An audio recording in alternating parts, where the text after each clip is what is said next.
A special thank you to each of our subscribers who make this channel possible. Here's today's story. In a significant shift, the latest draft of the Senate's Megabill has emerged, bringing with it substantial cuts to tax incentives for wind and solar energy projects. This revised legislation has drawn sharp criticism from environmental advocates and the renewables lobby, who argue that it undermines years of progress in the transition to clean energy. The initial draft proposed by Senate Republicans earlier this month included a tiered credit system for wind and solar projects based on their construction dates. Projects that began construction in 2023 would receive full credits, while those starting in 2024 and 2027 would receive 60% and 20% of the credits, respectively, before phasing out entirely.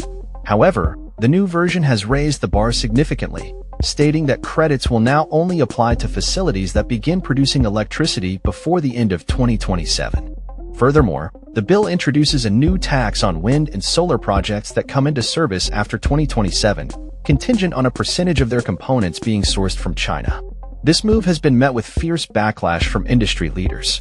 Jason Grumet, CEO of the American Clean Power Association, criticized the proposed tax hikes, describing them as a punitive measure against the fastest-growing sectors of the energy industry.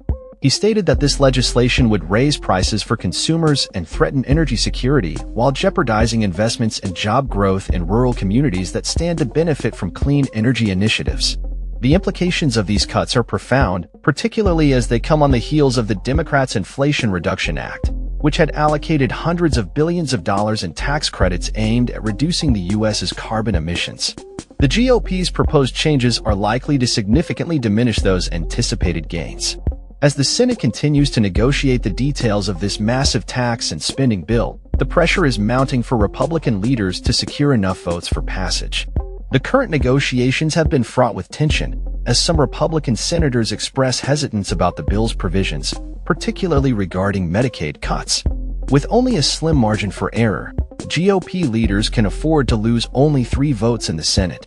The stakes are high, as the party aims to align with President Trump's agenda and achieve a final vote soon.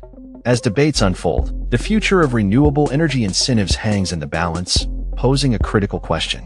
Will the Senate's new Megabill pave the way for a sustainable energy future, or stifle the growth of clean energy initiatives in the United States? That's all for this story. We upload videos every day covering many different subjects, so hit that subscribe button to stay informed. Thanks for watching.